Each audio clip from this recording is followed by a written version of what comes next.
First off, please pardon any of that scraping, clicking sound you might hear in the background. I just have an external drive going as I'm recording this. But yeah, down to books. First, I really need to.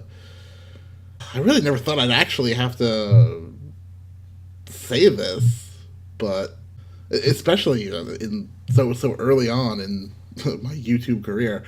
But I've been defeated. Yeah, originally this episode was supposed to be about Leviathan by Thomas Hobbes. And I started reading it, um, and wow, was it hard to get through. I got to chapter 18, and at that point, I think a month and a half might have gone by, at least a month. And I just realized, oh, this is going to take forever. This book is so hard to get through. So then I started to cheat a bit, and I started listening to the audiobook version on YouTube. And I got to chapter, I think, 26 that way. And then I just stopped because I realized I'm barely paying attention. I don't really understand what's going on anymore. And yeah, I'd better just stop. Because really, the book turned out to not be what I thought it was going to be.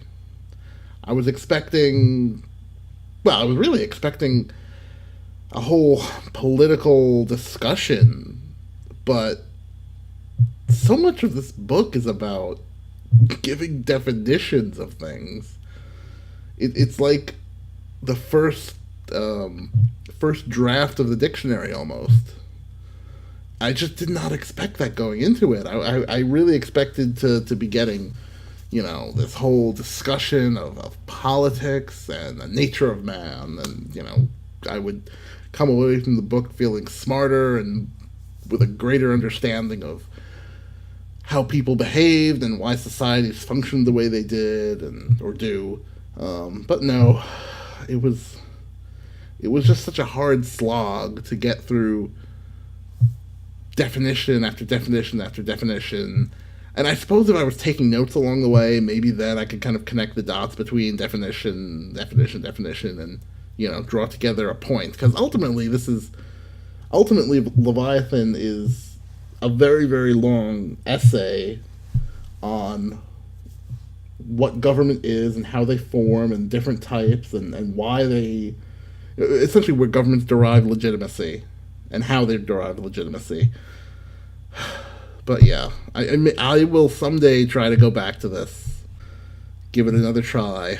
Hopefully someday I'll be smarter. But yeah, I'm defeated. So I went to Portland at the beginning of this month, December 2018, if you're listening to this in the future. So yeah, I took a trip to Portland, spent a week there, and of course in Portland, how could you not visit that huge bookstore they have there, Powell's? So naturally I went in, browsed.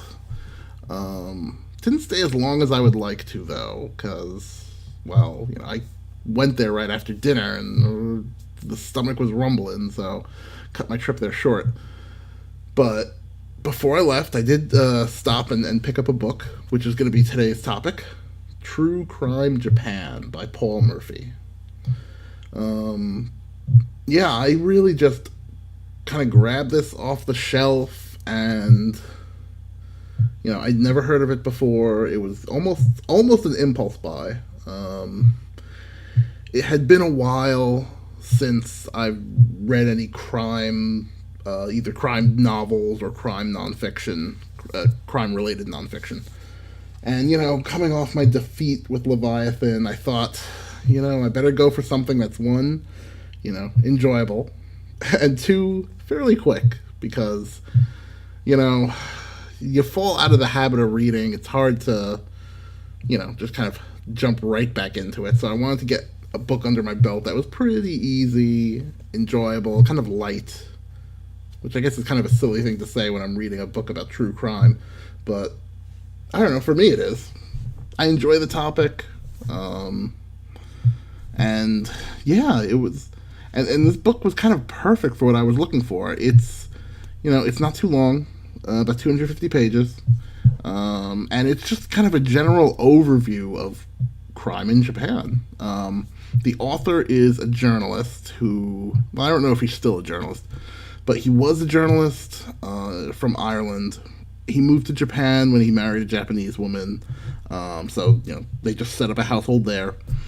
And while living in Japan, he ended up at the Matsumoto City Courthouse. And from there, just kind of started watching the real life drama that unfolds in the courthouse.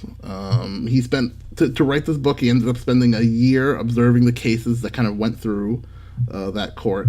And so the cases he saw ran the gamut of, the kind of jokey, not serious things like elderly people shoplifting food, or, perverts exposing themselves, to the serious ones like a murder suicide that was found out, an arson, breaking up a prostitution ring. So, throughout the book, all the different chapters are kind of split up according to the type of crime involved that this journalist observed. So you have a chapter on gangsters, you have a chapter on perverts, you have a chapter on,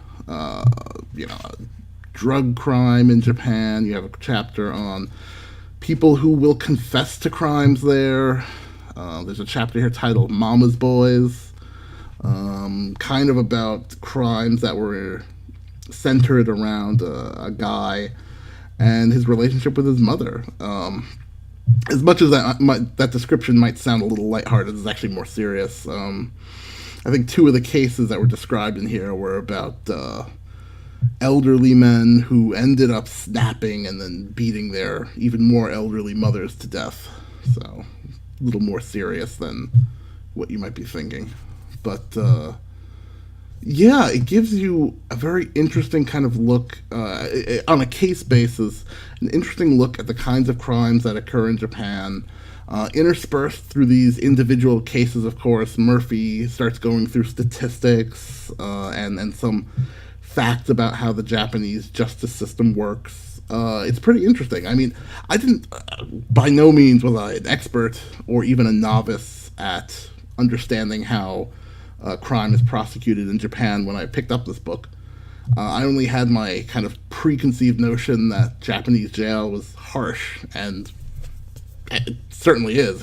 Murphy will cover that, I think, in some of the ending chapters here, where they talk more about the serious crimes, and what happens to those criminals who actually get sentenced to multiple years in one of these jails. As it turns out, Japanese justice is extremely forgiving. If you decide to pick up this book, you'll see time and again these judges there will give these people, I should really just call them convicts, because 99 point something percent are convicted. But they give them these suspended sentences. They give them these light sentences, probation. Suspended sentences are essentially very popular there. Suspended sentence being where the judge, you're found guilty and you're given a sentence, but the judge will say you don't actually have to serve your jail sentence as long as you don't commit any crimes between or over the next, few years, and then the judge will set that term. Maybe you get a 2-year suspended sentence or a 5-year suspended sentence. So as long as you don't commit a crime and get arrested within that time period, then your conviction here, the sentence for that will just go away. But if you do get convicted of another crime, well, then you get sentenced for that new crime, and then the old crime, they tack that time onto your new sentence. And, the idea being that Japan thinks throwing people in jail is kind of a waste of money and makes it even that much more difficult to rehabilitate these people and bring them into society. And, I want to kind of agree with them, At the end of this book, Murphy kind of goes into, well, can other nations really learn from Japan? What can we kind of take away from their experience? And of course, the question is, well, could we, the Western world, America, Europe, his native Ireland, could we apply that same kind of system here? And I think, well, Murphy seems more positive about it than I do. I think, he doesn't expect it to. The way he writes this, he makes it sound like it's more a political problem. Like, it's not feasible, but only because politicians in the West are just much harsher on crime than a politician in Japan would be or needs to be. Where the Japanese really buy into their system and they don't expect to have a politician come along and say, hey, you know what, we're going to lock these guys up and throw away the key. I think, though, it wouldn't work here, America or most of Europe, really for cultural reasons. Japan's a mostly homogenous culture, and they have a long tradition of this kind of social shaming that kind of polices their society. And it kind of, I think it adds essentially an unofficial layer to the justice system. The justice system, of course, you have your lawyers and your police and the judges who officially enforce that law. But unofficially, the Japanese are far more, I guess, subservient to their culture, and kind of subservient to their place in their culture, in their society. They're not willing to make waves like an American would. Americans have no problem insulting a random stranger, whereas such a thing for Japanese people would be, you'd have to be a true social outcast to be willing to be loud, obnoxious, rude, in public, even just the people you've never met before. It's just a different mindset, which of course is because it's a different culture. The Japanese system works in Japan because it's with Japanese people. I don't think you could really bring that to America or anywhere else and expect it to actually work. If you give our criminals suspended sentences, 1, 2, 3 times, they'll just go out and commit a crime again because they figure, hey, I got away with that. Hey, it doesn't matter. You know what? I just won't get caught the next time. There's no sense of shame, really. Yeah, we don't have it. Maybe 100 years ago we had a shame-based culture. Today, America in 2018 does not have a shame-based culture. I mean, people are almost praised now for having no shame. So the way it works in Japan, where you get convicted, or no, not even convicted, you get arrested and you feel that kind of shame for what you did and you beg the court for forgiveness. You beg your victims for forgiveness. I mean, this book, almost all the crimes, once you get to the stage of being in court, essentially an integral part of going to Japanese court is asking for forgiveness. You ask your victims for forgiveness, and part of the legal system is, they will write letters to the judge, and they will either tell the judge, yes, I forgive so-and-so, please give them a light sentence, or no, I don't forgive them, throw the book at them. Part of the justice system is essentially paying restitution for your crime, and you can get out of, either part or sometimes even your entire jail sentence if your victim is willing to take some kind of compensation for what you did. And at that point, it just becomes a negotiation over money rather than any kind of sense of justice, any kind of sense of punishment being involved. So I just cannot imagine that kind of working out here in America. There is no shame. There is nothing, people just don't feel bad for doing terrible things to each other. Not in the same degree that Japanese people feel. So, it's nice and good for Japan that they can have a system that's, quite so forgiving. Oh, that's the other side of it, though. It's very forgiving to actually a large portion of people who are arrested and sent to court. But if you do go to jail, it's harsh. It's life in jail is so regimented. They control the way you sleep. You are actually required to sleep on your back. You are required to be lying down between, I think, what is it, 9 p.m. and 6:30 a.m., something like that, where they have your day planned out minute by minute. That doesn't change. You eat at I think it was 7 a.m. From 7 a.m. to 7:15 a.m. you're eating, and you are absolutely not allowed to speak whatsoever during the meal. Um, and yeah, that's it. There's no when you move from area to area, you are essentially marching as if you're an army, and the guards there will judge that if you're not if your march isn't quite military perfect, then you get punished. And punishment there essentially is solitary confinement. They'll put people in solitary confinement for weeks, months, years. If they really want to stick it to you, they'll leave you in solitary for your entire term. Um, yeah, it is a harsh life where even the little bit of, I think there were only maybe 3 hours out of the day where you could maybe speak.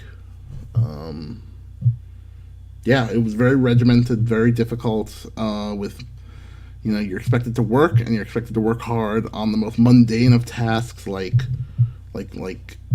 think I think one popular job for prisoners, if I remember right, was they have to sew bags together that are used they're used to carry around rice. Yeah, very harsh. So, it's very forgiving for most of the time, but I suppose once they're tired of forgiving you, they're very harsh, which I guess is also, that just sounds very Japanese too. But yeah, no, in general, I mean, I enjoyed the book. I feel like I learned another little piece of Japanese culture by going through this. Um, Murphy writes in a very crisp, clear style, so it was not difficult to get through. I finished this book really quickly too. I think I picked it up around, I think, midway through the week when I was in Portland, so it was on a Wednesday. So I finished it in a week and a half, and I wasn't even reading every day because I was so busy with work. So in just a week and a half, I would probably finish the whole book in just maybe like 5-6 days of actual reading. So moves really quick. Definitely, I would call this a recommend if you have any kind of even a passing interest in crime. Because this isn't going to be.